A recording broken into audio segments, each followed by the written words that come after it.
খেলবেন, যে কোনো দল তার প্রয়োজনে যে কোনো ক্রিকেটারকে, যেহেতু ওই পার্টিকুলার ক্রিকেটার সেই দলেরই অংশ, নিয়ে আসতেই পারেন।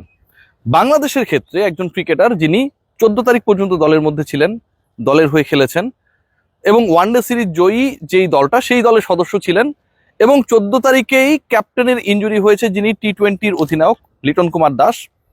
সেই লিটন কুমার দাস প্রথম ম্যাচে খেলতে পারবেন না টাইপের একটা ভাইবস আমরা 15 তারিখের মধ্যেই পেয়ে গিয়েছিলাম, বুঝেছিলাম। তারপরও ব্যাকআপ ক্রিকেটার হিসেবে সৌম্য সরকারকে রাখা হয়নি, তাকে পাঠিয়ে দেওয়া হয়েছিল সাতক্ষীরা থেকে শেষ পর্যন্ত সৌম্য সরকার ঢাকায় ব্যাক করেছেন। তার আগে যশোরে গেছেন, যশোর থেকে এয়ারপোর্টে নেমেছেন, তারপরে আবার মিরপুরে গেছেন, মিরপুর থেকে আবার এয়ারপোর্টে এসেছেন, এয়ারপোর্ট থেকে পরশুদিন অলমোস্ট সন্ধ্যাবেলা, যখন আসলে কোনো প্র্যাকটিস করার কোনো সুযোগ ছিল না, সূর্য ডুবে গেছিল, ঠিক সেই সময়টায় তিনি চট্টগ্রামে নামেন। পয়েন্ট নাম্বার 1, এই সৌম্য সরকারকে without any practice, preparation, mental একটা ব্যাপার স্যাপার থাকে না যে খেলার জন্য আমি আসলে প্রিপেয়ার্ড হচ্ছি, মাঠে নামিয়ে দেওয়া হলো। সৌম্য যতটা খারাপ করেছে এটার আমি কোনো দোষ দেখি না, কোনো ধরনের ফলস আমি সৌম্য সরকারকে দিতে চাই না। তাকে বরং অস্থির করার ক্ষেত্রে টিম ম্যানেজমেন্টের যে অপেশাদারিত্ব, এটা আমার কাছে সবচেয়ে বড়, সবচেয়ে প্রকট হয়ে যায়। Point number 1। Point number 2, Bangladesh দল সবশেষ ম্যাচে যেভাবে হেরেছে, যেভাবে ব্যাটিং করেছে, যেই অ্যাপ্রোচে ব্যাটিং করেছে, সবগুলো বল অলমোস্ট 5 জন ক্রিকেটার তারা বিগ নিতে গিয়ে আউট হয়েছে। যেহেতু মিসহিট হচ্ছে, একজন দুজনের মিসহিট হওয়ার পরে বাকিদের কেয়ারফুল হওয়া দরকার ছিল, সবাই বাউন্ডারি লাইনে এসে ক্যাচ দিয়ে আউট হয়ে গেছেন। যদি সেটাই হয়, যদি সেরকম একটা সিচুয়েশন ক্রিয়েট হয়, মিসহিট হচ্ছে, প্রপার টাইমিং হচ্ছে না, ছক্কা হচ্ছে না, ক্যাচ হয়ে যাচ্ছে, সবাই কেন একই টাইপের খেলা খেলতে চাইবে? মানে অস্ট্রেলিয়া কি আপনার পাড়ার দল? আপনি চাইলেন আর হারিয়ে দিলেন।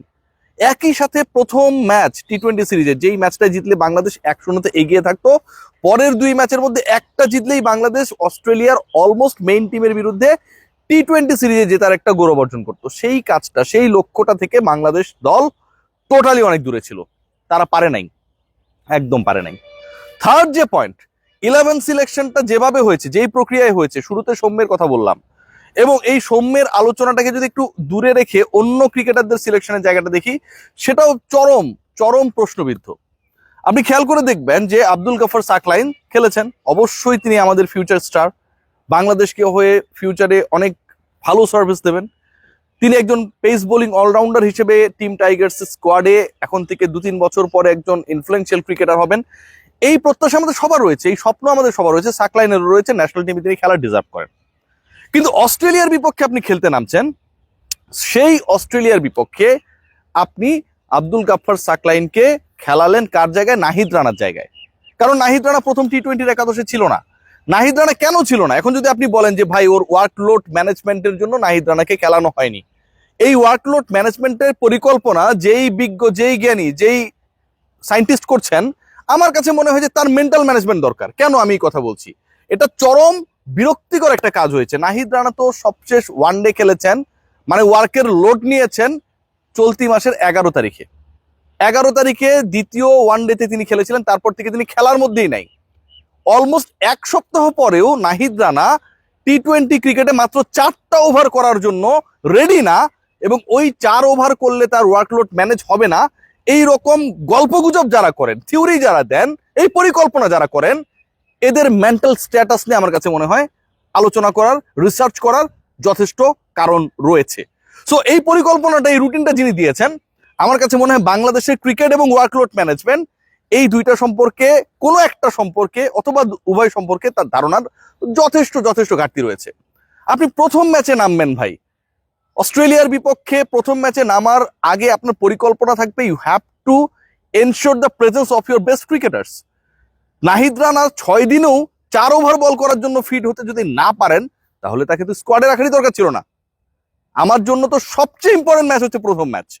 নাহিদ রানা নাই, গাফফার সাকলাইনকে আপনি খেলিয়ে দিলেন, আমার সাকলাইনকে নিয়ে কোনো আপত্তি নাই, কিন্তু এরকম অল ইম্পর্টেন্ট ম্যাচে আপনি যখন এরকম একটা রিপ্লেসমেন্ট করবেন, এবং আগের ওয়ানডেতে না খেলা 6 দিন 7 দিনের বিশ্রামে থাকা একজন ক্রিকেটার 4 ওভার বল করতে পারবে, সেই কনফিডেন্স আপনার মধ্যে থাকবে না, আপনি তাহলে ভুয়া নীতি নির্ধারক, আপনি প্রপার জিনিসটা নিয়ে আসলে খুব বেশি কনসার্নই না। থার্ড যে পয়েন্ট, এটা আরো ভয়াবহ, নাহিদ রানা খেললেন না, এবং এই নাহিদ রানা না খেলার কারণে আমরা যদি খেয়াল করে দেখি, বাংলাদেশে বোলিং ডিপার্টমেন্টটা আসলে ওই রকম ক্লাসি ছিল না। অথচ অস্ট্রেলিয়ার বিপক্ষে বাংলাদেশ যখন প্রথম ওয়ানডেটা জিতলো, 21 বছর পর মিরপুর শেরেবাংলা স্টেডিয়ামের স্পোর্টিং উইকেটে, সেখানটায় কিন্তু নাহিদ রানা আলটিমেটলি সবচেয়ে ট্রাবলসাম ক্যারেক্টার হয়ে গিয়েছিল। সেই ক্যারেক্টারকে আমরা অ্যাবসেন্ট রেখে প্রথম টি-20 খেলতে নামলাম।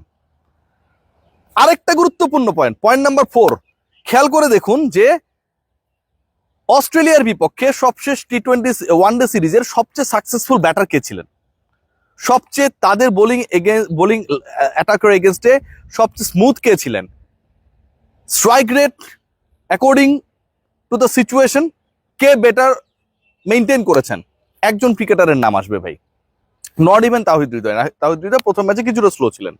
সেই ক্রিকেটারটার নাম হচ্ছে মোসাদ্দেক হোসেন সৈকত। 70 বলে 86, 14 বলে সম্ভবত 19 করলেন পরেরটায়। তারপরের ম্যাচেও হচ্ছে 110+ স্ট্রাইক রেটে ব্যাট করলেন।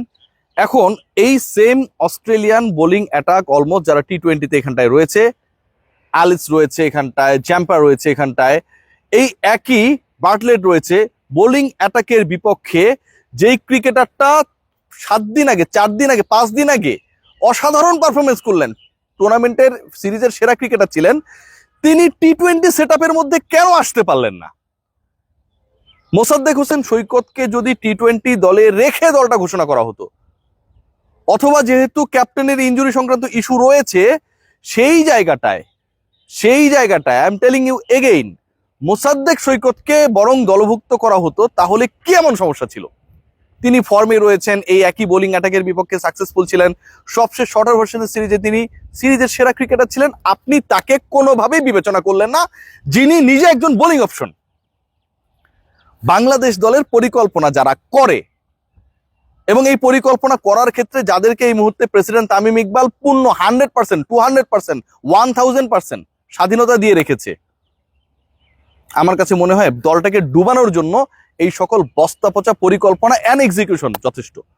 প্রথম ম্যাচে বাংলাদেশ যেভাবে হেরেছে, মনে হয়েছে যে বাংলাদেশ গলি ক্রিকেটে থাকে না, যে একটা কোকা-কোলা, একটা 7-আপের বিনিময়ে যেই দল জিতবে হারবে, এইটা হচ্ছে বাজি। বাংলাদেশের ক্রিকেটাররা যেন এরকম একটা বাজি খেলতে নেমেছিল। সবাই ছক্কা মারার চেষ্টা করছে, একবার ধরার কেউ চেষ্টা করছে না। দলের কোনো ডেপথ ছিল না। 11 সিলেকশন করা হয়েছে বেস্ট ক্রিকেটারদেরকে বাইরে রেখে, স্কোয়াড দেওয়া হয়েছে যেই ক্রিকেটার পারফর্মার তাকে বাইরে রেখে। এরকম একটা দল এত আয়েসি ভঙ্গিতে, উদাসী ভঙ্গিতে যখন অস্ট্রেলিয়ার মতো একটা দলের বিপক্ষে জয়ের স্বপ্ন দেখবে, সেটা কি আসলে প্রপার হতে পারে? সো আলটিমেটলি তো মোসাদ্দেক সৈকত নেই। পরের ম্যাচের 11-এ আমি যতটুকু দেখছি যে দুটা গুরুত্বপূর্ণ পরিবর্তন আসবে। একটা হচ্ছে either Liton Kumar Das will be back. এটা 50-50 রয়েছে এখন পর্যন্ত যে লিটন খেলবে কি খেলবে না। না খেললে আমি যতটুকু জানতে পেরেছি নুরুল হাসান সোহান উইল বি দ্য পার্ট, কারণ তাকে তো আপনি কিপার ব্যাটার হিসেবেই নিয়েছেন। So keeper batter will be the replacement of a keeper batter. So Mosaddek Liton Kumar দাসের জায়গায় সম্ভবত নুরুল হাসান সোহানকে দেখা যেতে পারে। এবং এই যে নাহিদ রানাকে নিয়ে আমরা এত আলোচনা করছি, আমার কাছে মনে হয় যিনি ওয়ার্কলোড ম্যানেজমেন্টের পরিকল্পনা দিয়েছেন, তার পরিকল্পনা নাহিদ রানা আরো 2 ম্যাচ পরে খেললে ভালো হয়। তো ওইটা আর হবে না।